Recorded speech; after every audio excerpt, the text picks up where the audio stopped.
뭐라고 했어? 쓰레기 줍는 시어머니랑 같이 못 살겠다고? 당장 집에서 나가라니. 내가 내 어머니인데 그게 할 소리냐? 며느리의 차가운 눈빛, 아들의 모진 말에 시어머니는 수레를 끌고 집을 나섰습니다. 하지만 세상은 뒤집어졌습니다.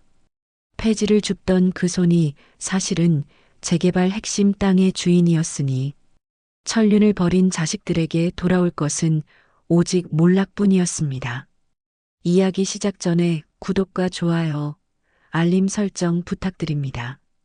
감동과 공감 가득한 인생 사연을 가장 먼저 만나보실 수 있습니다. 그리고 지금 어디서 듣고 계신지 댓글로 남겨주시면 따뜻하게 인사드리겠습니다.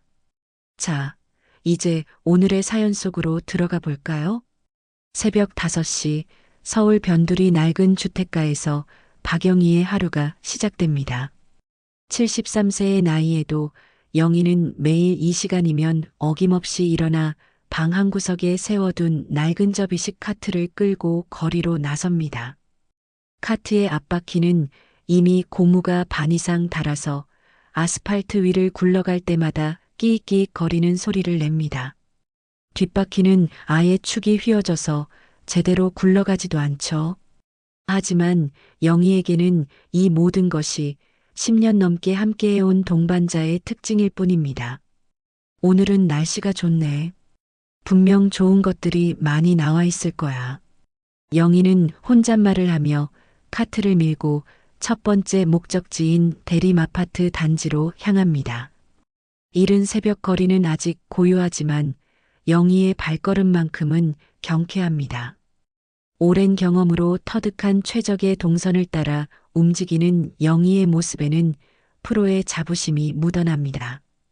분리수거장에 도착한 영희는 마치 보물을 찾는 탐험가처럼 신중하게 폐지들을 살펴봅니다.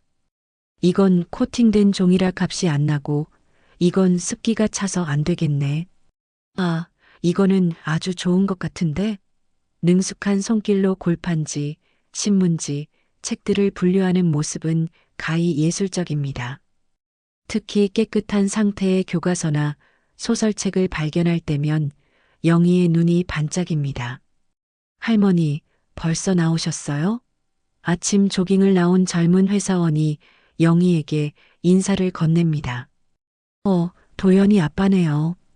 일찍 운동 나오시는군요. 영희는 손자 친구 아버지를 알아보고는 반갑게 인사합니다. 네, 요즘 건강 관리 좀 하려고요. 할머니도 건강 조심하세요. 그러나 남자의 시선은 영희의 낡은 카트에 머물러 있습니다. 뭔가 불편한 기색이 역력하죠. 카트가 점점 무거워질수록 영희의 걸음은 느려집니다. 하지만 포기할 수 없습니다. 이 정도는 되어야 오늘 하루 생계비가 나오지. 영희는 이마에 맺힌 땀을 닦으며 다음 목적지로 향합니다. 주상복합 아파트 앞 분리수거함에는 더 좋은 것들이 기다리고 있을 테니까요. 시장 골목을 지나갈 때 상인들의 웅성거림이 들려옵니다. 저 할머니 보이시죠? 매일 새벽마다 저 카트 끌고 다니시는데 참 대단하세요. 생선가게 아주머니가 말을 시작합니다. 아이고, 저 카트 좀 봐요. 바퀴가 완전히 닳아서 제대로 굴러가지도 않네요. 언제부터 저걸 끌고 다니셨을까? 야채가게 아저씨가 혀를 차며 말합니다. 그러게 말이에요. 저 나이에 저런 일을 하시다니. 자식들은 뭐 하고 있는 건지 참. 떡집 할머니도 안타까운 표정으로 거듭니다. 저러다가 넘어지기라도 하면 큰일인데. 길도 울퉁불퉁하고 카트도 저 모양이고. 과일가게 아주머니의 걱정 어린 목소리가 이어집니다. 그때 영희가 상인들 앞을 지나가며 밝은 목소리로 인사합니다. 안녕하세요. 오늘도 좋은 하루 보내세요. 상인들은 잠시 당황하며 인사를 받습니다. 아, 네. 할머니도 몸 조심하세요. 영희는 걸음을 멈추고 카트를 다정하게 두드리며 말합니다. 이게 저한테는 장바구니 같은 거예요. 없으면 생활이 안 되거든요. 벌써 10년도 넘게 함께 했는데 정말 많이 든든해요. 영희의 목소리에는 진심 어린 애정이 담겨 있습니다. 바퀴가 좀 닳긴 했지만 아직 쓸만해요. 오히려 이제 제 걸음걸이에 딱 맞춰져서 편하거든요. 상인들은 영희의 예상의 반응에 놀랍니다. 초라하고 불쌍해 보일 거라던 예상과 달리 영희는 당당하고 자신만의 철학이 있어 보였거든요. 그래도 건강이 가장 중요한데 생선가게 아주머니가 조심스럽게 말을 건넵니다. 걱정해 주셔서 고마워요. 사실 이 일이 저한테는 최고의 운동이에요. 매일 이렇게 동네를 한 바퀴 돌면서 걷다 보니까 병원 갈 일도 없고 다리도 튼튼해져요. 젊은 사람들보다 더 건강할지도 몰라요. 영희는 환하게 웃으며 대답합니다. 고물상에 도착한 영희를 김 사장이 반갑게 맞이합니다. 할머니, 오늘도 수고 많으셨어요. 어디 뭘 가져오셨나 볼까요? 영희는 정성스럽게 분류해온 폐지들을 하나씩 꺼내 보입니다. 오늘은 상태가 특히 좋네요. 골판지도 깨끗하고 신문지도 젖지 않았고. 이거 얼마나 나올까요? 김 사장이 계산기를 두드립니다. 오늘은 17,000원 정도 나오겠네요. 영희의 얼굴에 환한 미소가 번집니다. 와, 평소보다 2,000원이나 더 나왔네요. 정말 감사해요. 하루 종일의 노동에 대한 대가치고는 적은 금액이지만 영희에게는 큰 기쁨입니다. 집으로 돌아가는 길, 영희는 텅 빈 카트를 끌며 오늘 하루를 되돌아봅니다. 새벽부터 오후까지 온 동네를 누비며 모은 폐지들이 17,000원이라는 현금으로 바뀌었습니다. 이 돈으로 쌀도 사고 반찬거리도 좀 사야겠다. 그리고 손자 도연이한테 줄 용돈도 조금 남겨둬야지. 영희는 자신의 삶에 만족합니다. 비록 남들이 보기에는 초라해 보일지 모르지만 누구에게도 손 벌리지 않고 스스로의 힘으로 살아가는 이 삶이 자랑스럽습니다. 낡은 카트의 삐걱거리는 소리마저 영희에게는 희망찬 내일을 약속하는 달콤한 멜로디였습니다. 저녁 6시 영희는 하루의 수고를 마치고 아들 최성민의 집으로 향합니다. 3년 전부터 함께 살기 시작한 이 집은 영희에게는 편안한 안식처이기보다는 조심스러운 공간이었습니다. 대문 앞에서 영희는 낡은 카트를 접어서 현관 한편에 조용히 세워둡니다. 혹시라도 며느리 이지은의 눈에 띄어 불편함을 줄까봐 항상 조심스럽게 행동하죠. 다녀왔습니다. 영희가 조용히 인사하며 집 안으로 들어섭니다. 거실에서는 초등학교 4학년인 손자 도연이가 숙제를 하고 있고 며느리 지은은 부엌에서 저녁 준비를 하고 있습니다. 평범해 보이는 가족의 저녁 풍경이지만 공기 중에는 미묘한 긴장감이 흐르고 있습니다. 할머니 왔어? 도연이가 고개를 들며 반갑게 인사합니다. 하지만 곧이어 친구들과 있었던 일이 떠오르며 표정이 어두워집니다. 할머니, 도연이가 말을 망설입니다. 오늘 친구들이 또 그 이야기를 했어요. 영희는 손자의 표정을 보며 무슨 일인지 대충 짐작합니다. 무슨 일이야, 도연아? 영희가 손자 옆에 앉으며 다정하게 묻습니다. 친구들이 할머니가 매일 그 카트 끌고 다니는 거 본대요. 그래서 자꾸 놀려요. 너희 할머니 맨날 장바구니 끌고 쓰레기 주운다고. 도연이의 목소리가 점점 작아집니다. 영희의 가슴이 쿵 내려앉습니다. 자신 때문에 소중한 손자가 상처받고 있다는 사실이 너무나 아픕니다. 미안하다, 도연아. 할머니가 너를 힘들게 하는구나. 영희는 손자의 머리를 쓰다듬으며 미안한 마음을 전합니다. 그때 부엌에서 설거지를 하던 지은의 목소리가 날카롭게 들려옵니다. 정말 답답해 죽겠어요. 어머니, 언제까지 저런 일을 하실 거예요? 지은이 고무장갑을 벗으며 거실로 나옵니다. 얼굴에는 오랫동안 참아왔던 불만이 역력합니다.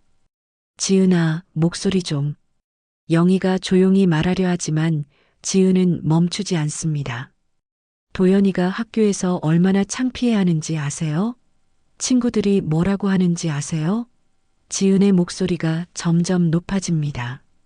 다른 할머니들은 다 집에서 손자 밥 해주고 그러시는데 우리 어머니는 매일 그 낡은 장바구니 끌고 돌아다니시니까 도연이가 얼마나 스트레스 받겠어요? 영희는 며느리의 말에 할 말을 잃습니다. 며느리의 말이 틀렸다고 할 수도 없고 그렇다고 자신의 삶을 포기할 수도 없는 상황입니다. 지은아, 나도 어쩔 수 없긴 뭐가 어쩔 수 없어요. 지은이 목소리를 높입니다.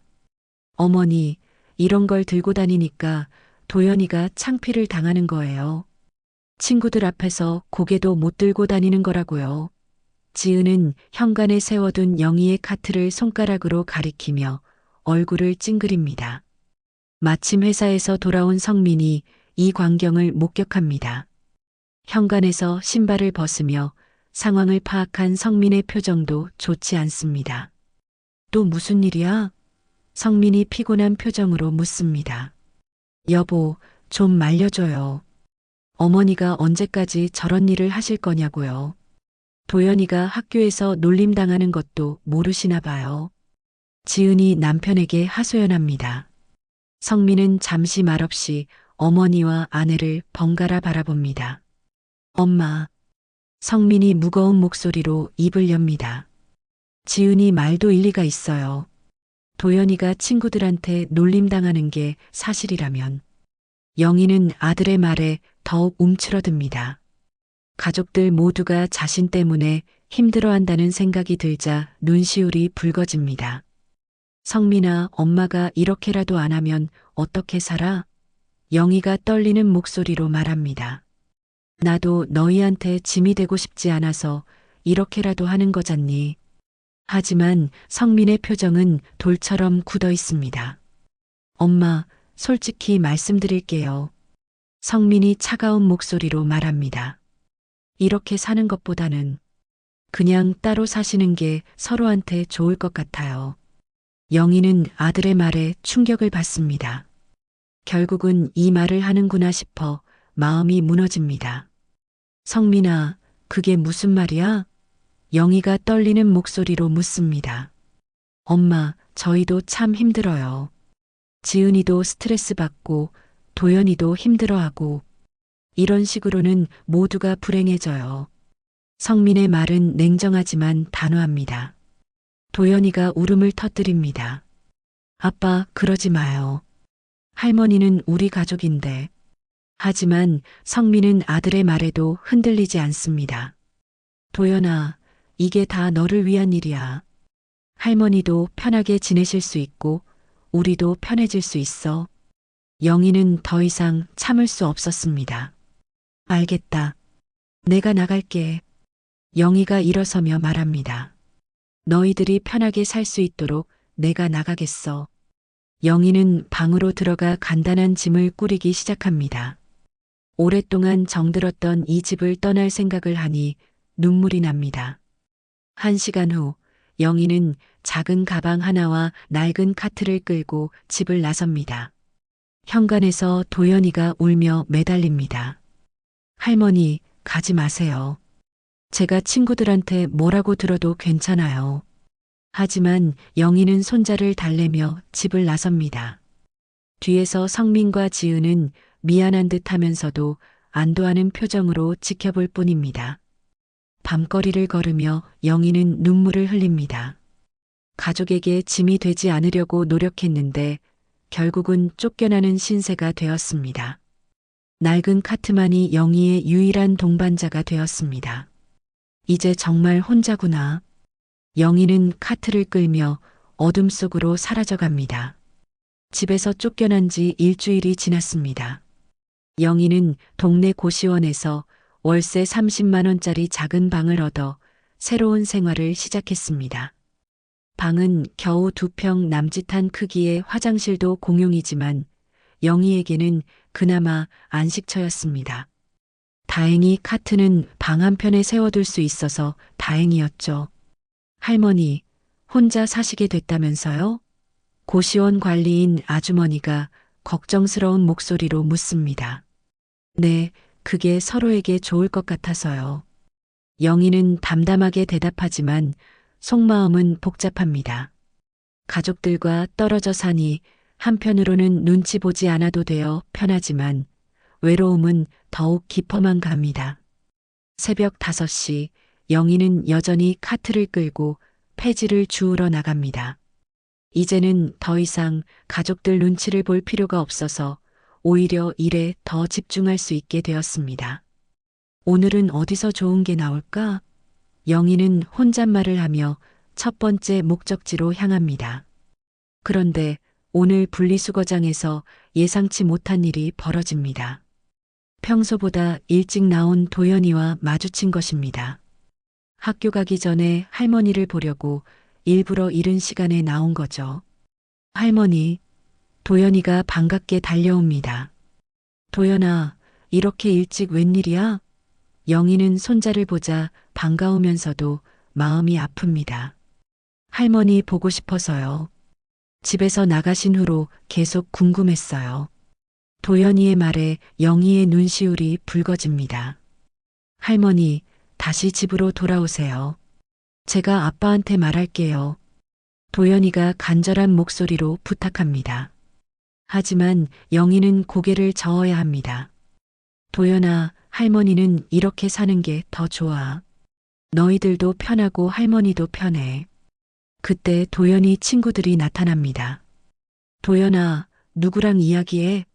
친구들이 다가오자 도연이의 표정이 굳어집니다. 친구들은 영희와 낡은 카트를 번갈아 보더니 수군거리기 시작합니다. 저 할머니가 도연이 할머니야? 맞나 봐. 맨날 쓰레기 줍는다던 그 할머니 말이야? 야, 도연아. 너희 할머니 맨날 저런 장바구니 끌고 쓰레기 주운다며? 한 친구가 대놓고 놀리듯 말합니다. 우리 할머니는 집에서 맛있는 거 해주시는데 너희 할머니는 왜 저러고 다녀? 또 다른 친구가 거듭니다. 도연이의 얼굴이 빨갛게 달아오릅니다. 영희는 손자가 친구들 앞에서 창피를 당하는 모습을 보며 가슴이 찢어집니다. 도연아, 어서 학교 가거라. 늦겠다. 영희가 서둘러 말하지만 친구들의 놀림은 계속됩니다. 할머니가 쓰레기 줍는 게 부끄럽지 않아? 우리는 그런 할머니 있으면 진짜 창피할 것 같은데? 도연이는 결국 참지 못하고 울음을 터뜨립니다. 그만해. 우리 할머니 욕하지 마. 하지만 친구들은 오히려 더 신이 나서 놀립니다. 우와, 진짜 화내네. 할머니가 쓰레기 줍는 게 사실인데 왜 화내? 도연이는 울면서 뛰어가 버립니다. 영희는 그 자리에 멍하니 서 있습니다.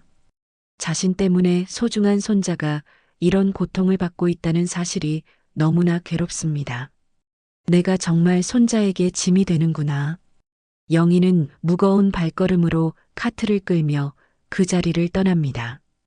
오후가 되어 영희는 평소처럼 시장을 지나갑니다. 그런데 오늘은 이상하게 사람들의 시선이 더욱 따가워 느껴집니다. 저 할머니 보세요. 손자가 학교에서 놀림당한다는데도 저런 일을 계속하시네. 가족들이 말려도 소용없나 봐요. 수군거리는 소리들이 영희의 귀에 들립니다. 그때 야채가게 김만수 아저씨가 영희를 불러 세웁니다. 누님, 잠깐만요. 만수는 주머니에서 홍삼 캔디를 꺼내 영희에게 건넵니다. 이거라도 드시고 기운 내세요, 누님. 만수의 따뜻한 마음이 전해지자 영희의 눈에 눈물이 맺힙니다. 고마워요, 만수 씨. 그런데 이런 거 왜? 영희가 말하려 하지만 만수는 손을 저으며 말합니다. 아니에요. 누님이 얼마나 힘드실까 싶어서요. 가족들하고도 떨어져 계시고 손자분도 힘들어 한다던데. 만수의 위로가 영희에게는 한 줄기 빛처럼 느껴집니다. 그깟 홍삼이 뭐라고. 마음이 다 허해져서 그러네요. 영희는 캔디를 받아들며 눈시울을 붉힙니다. 제가 손자한테 짐이 되고 있는 것 같아서 마음이 아파요. 영희의 진심 어린 고백에 만수도 마음이 아픕니다. 누님, 그런 말씀 마세요. 누님처럼 꿋꿋하게 사시는 분이 어디 있어요? 저는 누님을 정말 존경해요. 만수의 말에 영희는 조금이나마 위로를 받습니다. 그래도 손자가 친구들한테 놀림당하는 걸 보니까 정말 미안하더라고요. 아이들은 원래 그래요. 시간이 지나면 다 잊어버려요. 그것보다 누님 건강이 더 걱정이에요. 만수는 진심으로 영희를 걱정합니다. 요즘 혼자 사시는데 끼니는 제대로 챙겨 드세요. 무리하지 마시고요. 영희는 만수의 따뜻한 마음에 감동받습니다. 정말 고마워요. 이런 어려운 시기에 이렇게 신경 써주시니까. 하지만 동시에 자신의 처지가 더욱 서글퍼집니다. 가족보다 이웃이 더 따뜻하게 대해주는 현실이 씁쓸하기만 합니다. 저녁이 되어 고시원 방에 돌아온 영희는 홀로 앉아 하루를 정리합니다. 오늘 도연이가 당한 놀림이 계속 마음에 걸립니다. 내가 정말 잘못 살고 있는 건가? 영희는 자신의 삶에 대해 깊이 고민합니다. 가족의 행복을 위해서라면 이 일을 그만둬야 하는 건지 아니면 자신의 신념을 지켜나가야 하는 건지 혼란스럽기만 합니다. 창밖을 바라보며 영희는 긴 한숨을 내쉽니다. 그로부터 한 달이 더 흘렀습니다. 영희의 일상은 여전히 새벽 5시에 시작되는 폐지줍기였지만 최근 들어 동네 분위기가 심상치 않습니다. 재개발한다던데 사실인가요? 보상금이 얼마나 나온다던데? 시장 상인들 사이에서 수군거리는 소리가 끊이지 않습니다. 영희는 처음에는 별로 관심을 두지 않았습니다. 어차피 자신과는 상관없는 일이라고 생각했거든요. 고시원에서 월세나 내며 살아가는 처지에 재개발이 무슨 소용이겠습니까? 하지만 점점 더 많은 사람들이 이 이야기를 하기 시작합니다. 할머니, 들으셨어요? 우리 동네가 재개발 구역에 포함됐다던데요? 고시원 관리인 아주머니가 흥미진진한 표정으로 영희에게 말합니다. 그런가 봐요. 그런데 저한테는 별로 상관없는 일이겠죠. 영희는 담담하게 대답하지만 마음 한편으로는 궁금합니다. 며칠 후 영희가 평소처럼 카트를 끌고 폐지를 주우러 나갔는데 낯선 정장 차림의 남자들이 동네를 돌아다니고 있습니다. 손에는 서류 뭉치를 들고 있고 무언가를 열심히 측정하고 있습니다. 저 사람들이 부동산 관련 사람들인가 보네. 영희는 별로 신경 쓰지 않고 자신의 일을 계속합니다. 그런데 그 남자들 중 한 명이 영희에게 다가옵니다. 할머니, 혹시 이 동네에 오래 사셨나요? 네, 그렇죠. 왜 그러세요? 영희가 의아해하며 대답합니다. 저희가 부동산 컨설팅 회사인데요. 이번 재개발 관련해서 상담해드릴 일이 있을 것 같아서요. 저는 그런 거 필요 없어요. 저는 그냥 월세살이하는 사람이라서. 영희가 손사래를 치며 말하지만 남자는 포기하지 않습니다. 아니에요, 할머니. 혹시 이 동네에 땅이나 건물을 소유하고 계시지는 않나요? 요즘 같은 때에는 깜빡 잊고 있던 부동산이 큰돈이 되는 경우가 많거든요. 정말 아무것도 없어요. 저는 폐지나 주워서 겨우 살아가는 사람이에요. 영희는 단호하게 말하며 그 자리를 떠나려 합니다. 하지만 남자는 계속 따라오며 말합니다. 할머니, 이 카트 끌고 다니실 때가 아닙니다. 재개발되면 보상금만으로도 평생 편하게 사실 수 있어요. 계약만 하면 현금 수십억이 들어올 수도 있거든요. 영희는 남자의 말이 이해가 되지 않습니다. 수십억이요? 그게 무슨 말이에요? 할머니께서 혹시 모르고 계실 수도 있는데 이 일대 땅값이 엄청나게 올랐어요. 재개발 확정되면서 평당 가격이 몇 배로 뛰었거든요. 혹시 조그만 땅이라도 갖고 계시면 대박이에요. 그 순간 영희는 문득 떠오르는 게 있었습니다. 20살 때 결혼하면서 시아버지가 물려주신 작은 땅 한 조각. 당시에는 논밭도 아닌 그냥 빈 땅이라 별로 가치 없다고 여겼던 그 땅 말입니다. 설마 그 땅을 말하는 건가? 영희는 속으로 중얼거립니다. 할머니, 혹시 정말 땅이 있으신 거예요? 부동산 업자가 영희의 표정 변화를 놓치지 않고 재빨리 묻습니다. 아, 그게 옛날에 받은 게 하나 있기는 한데. 영희가 망설이며 대답하자 남자의 눈이 번뜩입니다. 어디에 있는 땅인지 알려주실 수 있나요? 저희가 한번 확인해 드릴게요. 남자가 간절한 목소리로 부탁합니다. 영희는 집에 가서 오래된 서류함을 뒤져봅니다. 먼지가 쌓인 서류들 사이에서 낡은 등기부등본을 찾아냅니다. 주소를 확인해 보니 바로 현재 재개발 구역 한복판에 위치한 땅이었습니다. 다음 날 부동산 업자는 더 많은 동료들과 함께 영희를 찾아옵니다. 할머니, 정말 대단하세요. 이 땅이 재개발 구역의 핵심 위치에 있어요. 보상금만으로도 수십억은 확실합니다. 영희는 믿기지 않는다는 표정으로 그들을 바라봅니다. 정말인가요? 그런데 저는 평생 그 땅이 있는지도 몰랐는데. 영희가 말하자 업자들이 웃으며 대답합니다. 그러니까 더 대단한 거죠. 할머니께서는 그동안 보물을 갖고 계셨던 거예요. 이제는 폐지 줄 필요 없어요. 계약서에만 사인하시면 평생 걱정 없이 사실 수 있어요. 하지만 영희는 쉽게 결정하지 못합니다. 그런데 그 땅을 왜 지금까지 모르고 살았을까요? 업자 중 한 명이 설명합니다. 예전에는 변두리 황무지였으니까 가치가 없었죠. 하지만 도시가 발전하면서 이제는 최고의 입지가 된 거예요. 그날 밤 영희는 잠이 오지 않습니다. 평생 폐지를 주우며 어렵게 살아왔는데 알고 보니 큰 부자였다는 사실이 믿어지지 않습니다. 정말 신기한 일이네. 나는 평생 폐지 팔아서 오메가3 하나 제대로 못 사 먹었는데 알고 보니 수십억 땅을 갖고 있었다니. 하지만 동시에 복잡한 마음도 듭니다. 그동안 내가 이 땅을 지켜왔던 거구나. 힘들어도 절대 팔지 않았으니까.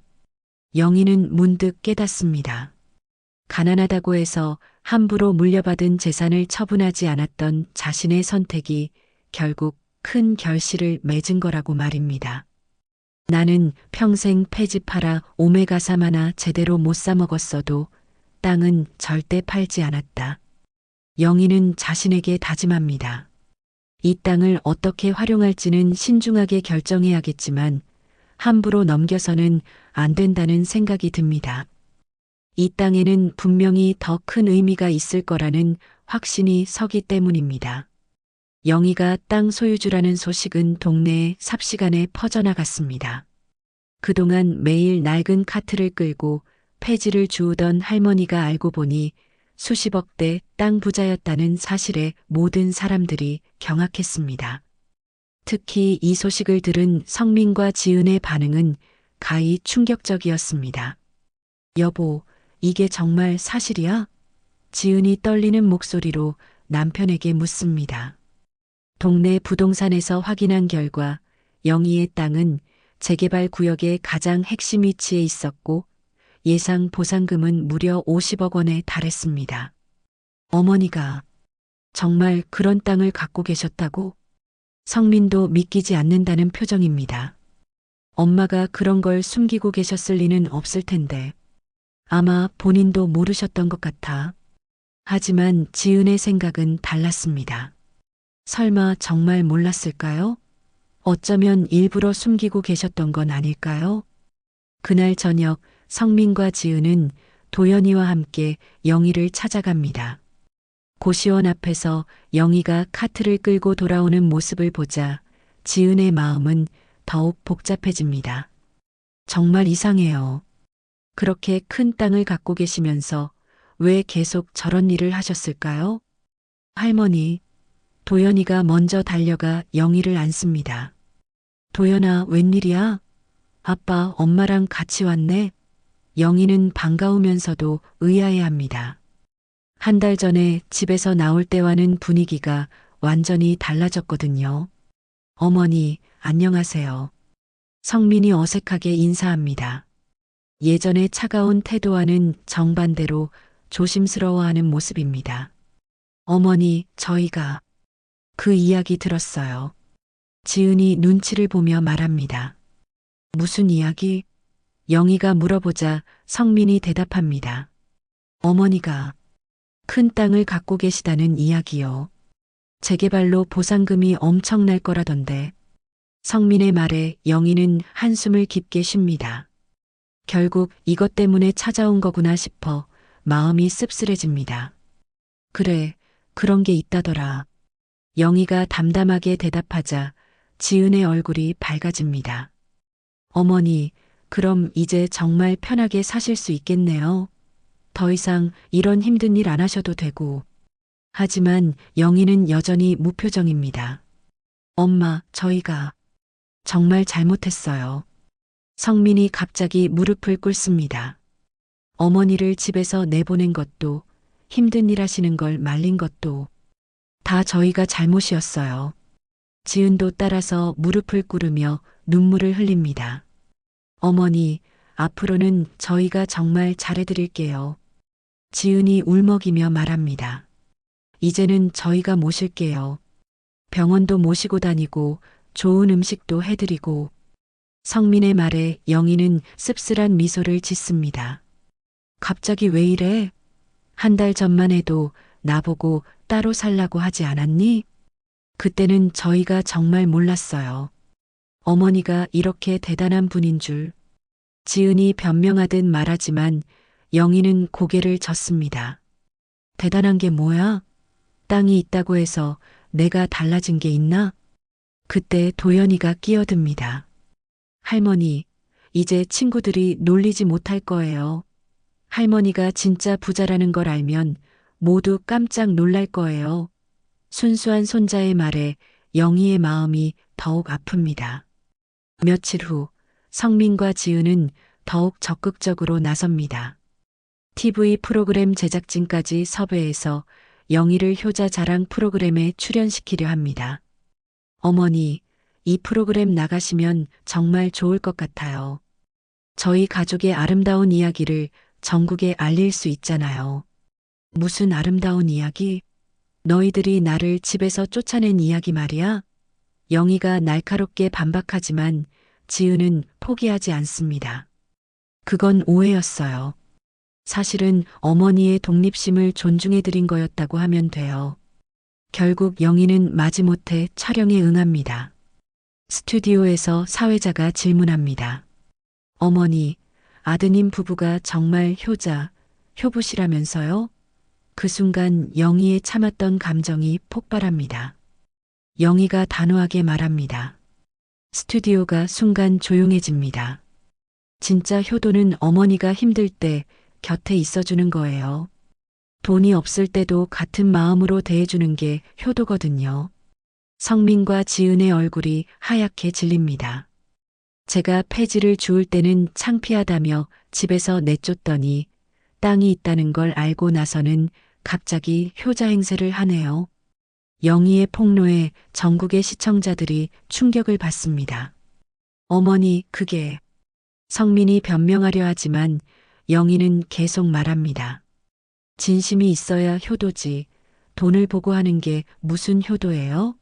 저는 그런 가짜 효도는 받고 싶지 않아요. 방송이 끝나고 집으로 돌아오는 길, 성민과 지은은 말없이 걸어갑니다. 영희의 말이 너무나 정확해서 반박할 수가 없었습니다. 우리가 정말 잘못했구나. 성민이 중얼거립니다. 그래도 어머니가 우리한테 기회를 주실까? 지은이 걱정스럽게 묻지만 성민도 확신할 수 없습니다. 그날 밤 영희는 고시원 방에서 혼자 생각에 잠깁니다. 가족들의 갑작스러운 변화가 기쁘기보다는 슬펐습니다. 결국 사람들은 돈을 보고 태도가 바뀌는구나. 하지만 동시에 이것도 하나의 기회라는 생각이 듭니다. 진짜 가족의 의미를 깨닫게 해줄 수 있는 기회 말입니다. TV 방송 이후 성민과 지은의 태도는 더욱 적극적으로 변했습니다. 하지만 영희에 대한 진심 어린 관심보다는 재산에 대한 욕심이 더 커 보였습니다. 며칠 후 영희가 모르는 사이에 성민은 건설업체 관계자들과 은밀한 만남을 가졌습니다. 최 과장님, 어머니께서 아직 계약서에 사인을 안 하셨다면서요? 대성건설 김 부장이 조심스럽게 물어봅니다. 네, 어머니가 좀 신중하게 생각하고 계세요. 나이가 있으시다 보니. 성민이 변명조로 대답합니다. 그런데 문제가 하나 있어요. 김 부장이 목소리를 낮춥니다. 다른 업체에서도 할머니께 접촉하고 있어요. 우리가 먼저 계약하지 못하면 더 좋은 조건을 제시하는 곳으로 넘어갈 수도 있거든요.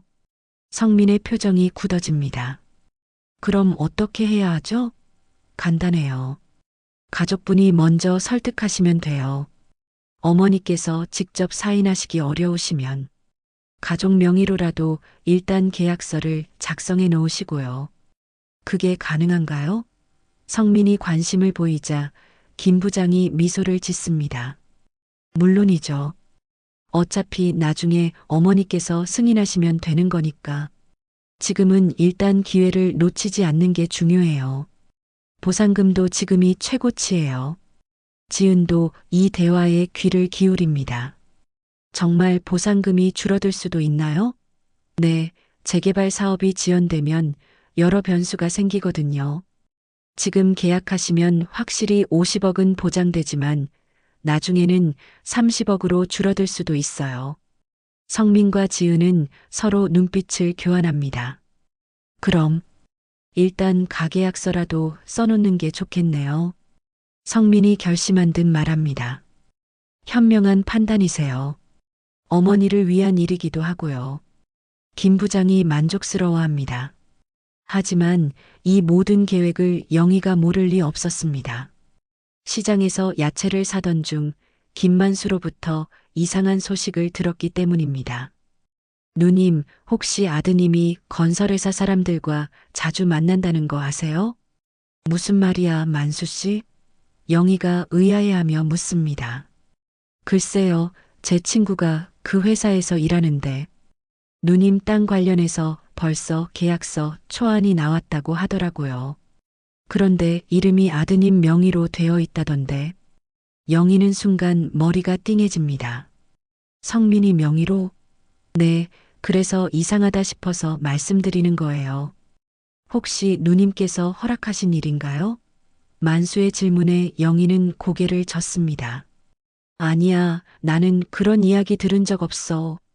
그날 밤 영희는 성민에게 전화를 겁니다. 성민아, 엄마야. 너 혹시 건설회사 사람들과 만났니?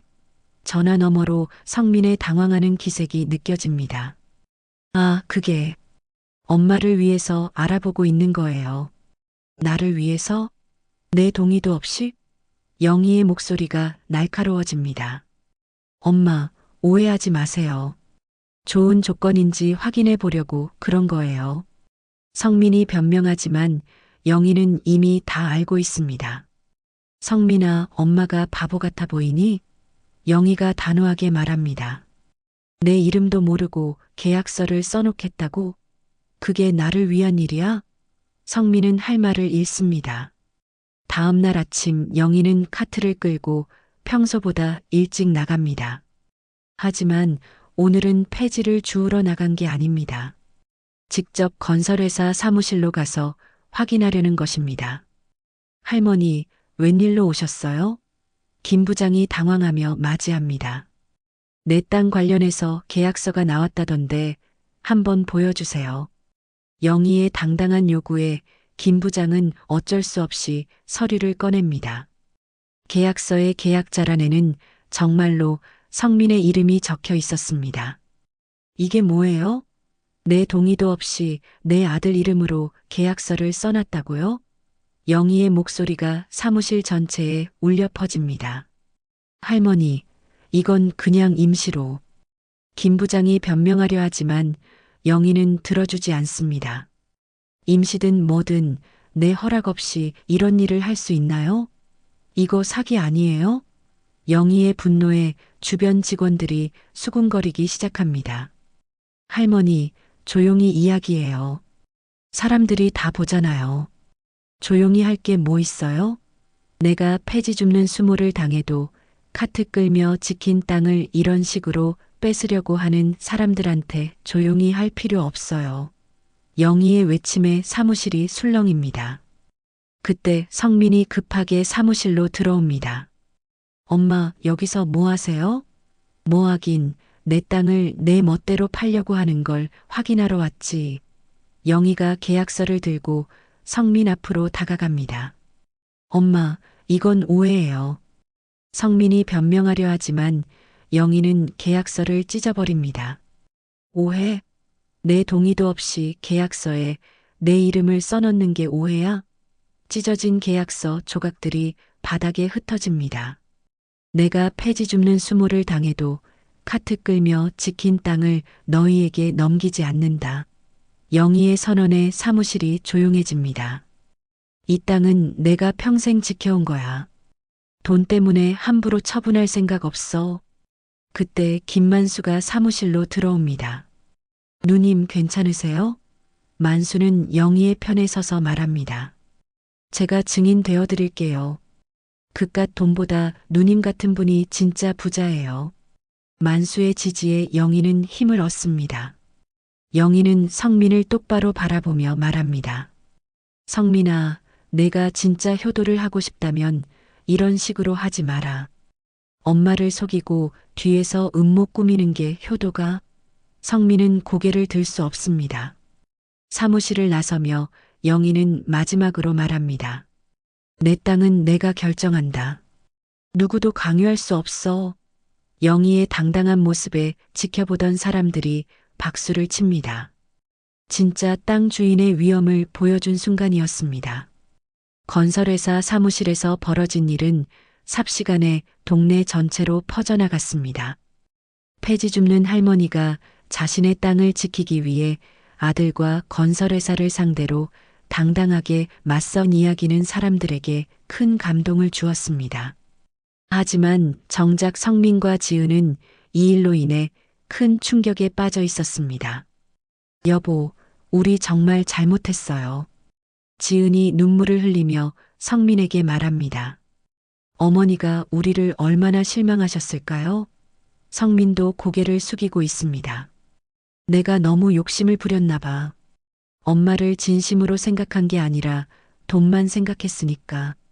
그날 저녁 성민과 지은은 도연이와 함께 영희를 찾아갑니다. 고시원 앞에서 영희가 카트를 끌고 돌아오는 모습을 보자 세 사람은 모두 무릎을 꿇고 앉습니다. 영희는 놀라며 그들을 바라봅니다. 엄마, 정말 죄송해요. 성민이 떨리는 목소리로 말합니다. 제가 정말 잘못했어요. 어머니의 마음은 생각하지 않고 돈만 생각했어요. 성민의 눈에서 진심 어린 눈물이 흘러내립니다. 어머니, 저도 정말 잘못했어요. 지은도 울먹이며 고백합니다. 어머니가 힘드실 때는 창피하다고 했으면서 돈이 있다는 걸 알고 나서야 좋은 며느리 행세를 하려고 했어요. 정말 부끄러워요. 영희는 그들의 모습을 바라보며 복잡한 마음입니다. 화가 나면서도 한편으로는 이제라도 진심을 깨달았다는 것에 안도감을 느낍니다. 일어나라, 길바닥에서 뭐 하는 거야? 영희가 조용히 말하자 그들은 고개를 듭니다. 엄마, 앞으로는 정말 달라질게요. 성민이 간절한 목소리로 말합니다. 병원도 모시고 다닐게요. 좋은 음식도 해드리고 어머니가 편하게 지내실 수 있도록 정성을 다해서 모실게요. 어머니, 그리고 마사지도 받으시고 여행도 다니시고 정말 편하게 모실게요. 지은도 눈물을 닦으며 말합니다. 하지만 영희의 표정은 여전히 굳어 있습니다. 그때 도연이가 할머니 앞으로 다가옵니다. 할머니, 정말 미안해요. 도연이의 목소리가 떨립니다. 제가 할머니 때문에 창피하다고 생각했던 게 정말 잘못이었어요. 할머니는 정말 대단한 분인데. 도연아, 영희의 목소리가 부드러워집니다. 손자만큼은 진심이라는 것을 느낄 수 있기 때문입니다. 이제는 제가 할머니 카트 밀어드릴게요. 부끄럽지 않아요. 오히려 할머니가 제 자랑이에요. 도연이의 고백에 영희의 눈시울이 붉어집니다. 친구들이 뭐라고 해도 상관없어요. 제가 당당하게 말해줄게요. 우리 할머니는 정말 멋진 분이라고. 도연이가 영희의 손을 꼭 잡으며 말합니다. 할머니, 정말 죄송해요. 앞으로는 할머니와 함께 다니는 게 정말 자랑스러울 거예요. 도연이의 순수한 마음이 전해지자 영희는 더 이상 참을 수 없어 눈물을 흘립니다. 도연아, 고맙다. 영희가 손자를 끌어안으며 말합니다. 할머니가 너 때문에 얼마나 힘들었는지 아니? 하지만 이제 괜찮다. 내가 이렇게 생각해 주니까. 할머니와 손자가 서로를 안고 우는 모습에 성민과 지은도 눈물을 흘립니다. 엄마, 정말 용서해 주세요. 성민이 다시 무릎을 꿇으며 말합니다. 제가 정말 못된 아들이었어요. 어머니를 진심으로 사랑하지 못하고 돈만 생각했어요. 제발 이번만 기회를 주세요. 어머니, 저희 정말 반성하고 있어요. 지은도 함께 빕니다. 앞으로는 어머니 마음을 먼저 생각할게요. 돈이 있든 없든 상관없이 진심으로 모실게요. 제발 저희를 용서해 주세요. 영희는 한참 동안 그들을 바라봅니다. 진심인지 아닌지 분별하려고 애쓰는 모습이 역력합니다. 성민아, 지은아. 영희가 입을 엽니다. 너희가 진심이라면 증명해봐라. 말로만 하지 말고. 어떻게 증명하면 되나요? 성민이 간절하게 묻습니다. 앞으로 1년간 나를 진심으로 대해봐라. 돈 때문이 아니라 정말 가족이기 때문에. 그동안 나는 너희를 지켜볼 거야. 영희의 말에 성민과 지은은 고개를 끄덕입니다. 그리고 성민아, 내가 진짜 효도를 하고 싶다면 내 일을 이해하려고 노력해라. 영희가 계속 말합니다. 내가 왜 이런 일을 하는지, 이 일이 나에게 어떤 의미인지 생각해봐라. 하지만 영희는 아들과 며느리에게는 단호한 선을 그었습니다. 도연이는 내 손자니까 언제든 만날 거야. 하지만 너희 두 사람은 진짜 변한 모습을 보여줄 때까지 기다려라. 그냥 말로는 안 돼.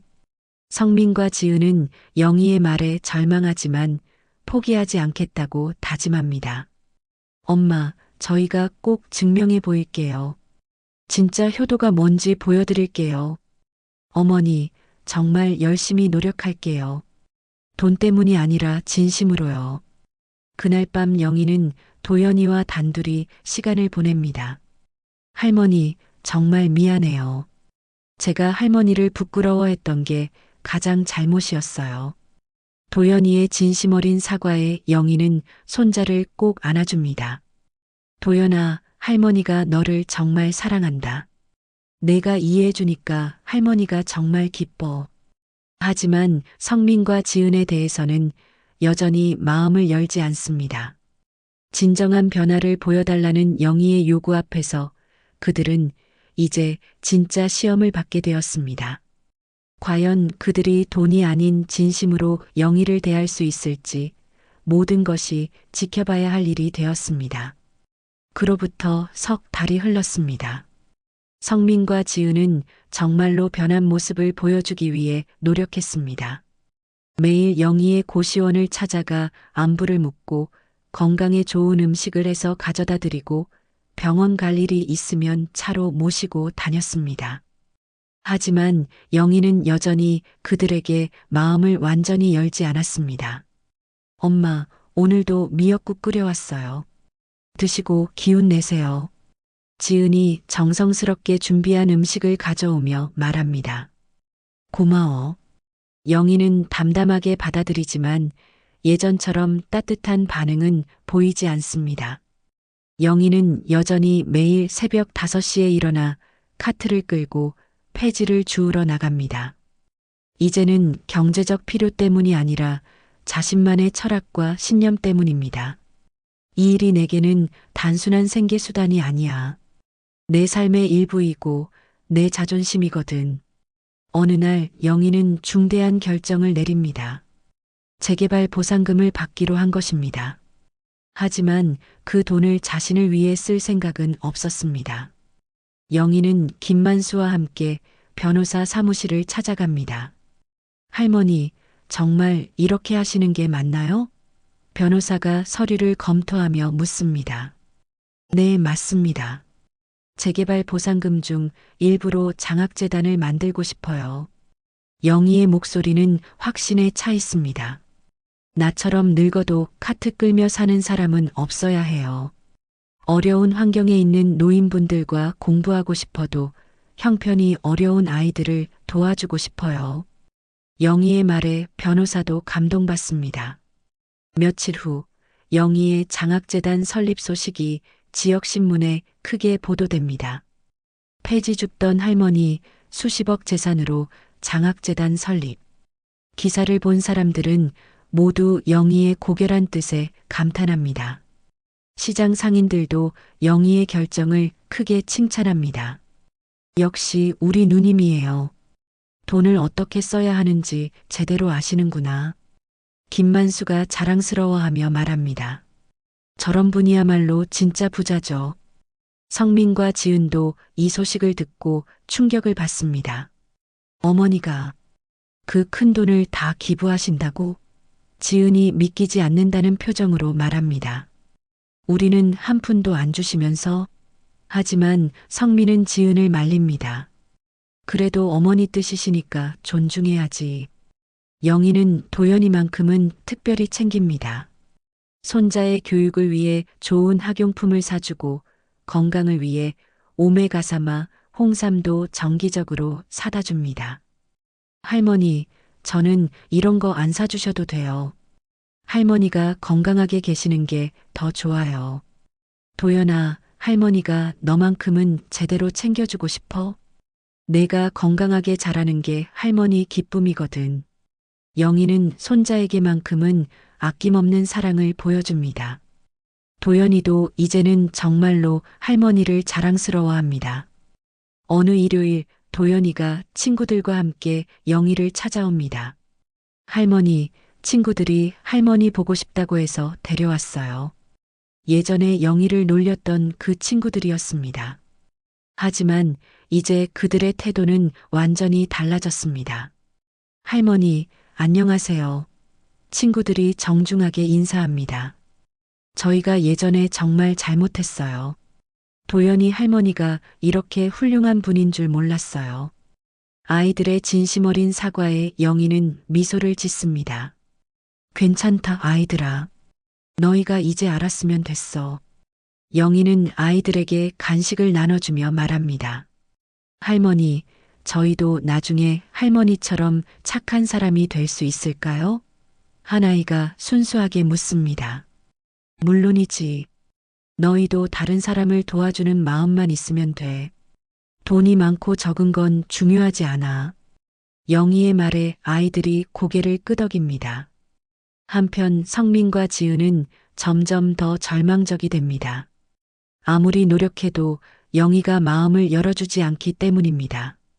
게다가 재산도 모두 기부해버려서 자신들이 기대했던 것은 물거품이 되었습니다. 결국 그들은 영희 앞에서 본색을 드러내고 맙니다. 어머니, 정말 너무하세요. 그렇게 큰 돈을 다 남에게 주시면서 정작 아들한테는 한 푼도 안 주시면서 효도를 바라세요? 지은이 참았던 불만을 터뜨립니다. 지은아, 내 본심이 그거였구나. 영희는 전혀 놀라지 않습니다. 나는 처음부터 다 알고 있었어. 너희가 돈 때문에 나한테 잘하는 거 말이야. 영희의 차가운 말에 성민과 지은은 할 말을 잃습니다. 앞으로는 연락하지 마라. 너희 같은 자식과 며느리는 필요 없어. 영희의 단호한 선언에 성민과 지은은 결국 몰락하고 맙니다. 재산에 손도 못 대고 가족마저 잃게 된 것입니다. 몇 년이 흘렀습니다. 영희는 여전히 카트를 끌고 다니지만 이제는 폐지를 주우러 다니는 게 아니라 자신이 설립한 장학재단 일을 하러 다닙니다. 도움이 필요한 사람들을 직접 찾아가 도와주는 것입니다. 어느 날 영희가 카트를 끌고 시장을 지나가자 상인들이 반갑게 인사합니다. 우리 누님 오셨네. 저분이야말로 진짜 부자다. 사람들의 존경 어린 시선이 영희를 따릅니다. 카트를 끌고 걸어가며 영희는 혼잣말을 합니다. 사람의 가치는 가진 게 아니라 어떻게 사느냐에 달려있지. 영희의 뒷모습을 바라보는 사람들의 얼굴에는 진심 어린 존경이 담겨 있습니다. 도연이는 이제 고등학생이 되었습니다. 친구들에게 당당하게 말합니다. 우리 할머니는 정말 멋진 분이에요. 할머니 덕분에 저도 올바른 사람이 되고 싶어졌어요. 도연이의 말에 친구들도 고개를 끄덕입니다. 영희의 이야기는 이제 전국적으로 알려져 많은 사람들에게 감동을 주고 있습니다. 진정한 부의 의미와 가족의 가치를 일깨워준 한 할머니의 이야기로 기억되고 있습니다. 낡은 카트와 함께한 영희의 삶은 그 자체로 가장 소중한 유산이 되었습니다. 마음속 사연방 은 감동 오디오북으로 시니어 드라마 인생사연과 공감 이야기를 전해드립니다. 구독과 좋아요를 눌러주시면 더 많은 노후 사연과 감동 오디오북을 누구보다 먼저 만나보실 수 있습니다. 지금 듣고 계신 지역이나 장소를 댓글로 남겨주시면 제가 따뜻하게 인사드리겠습니다. 오늘도 함께 해주셔서 진심으로 감사합니다.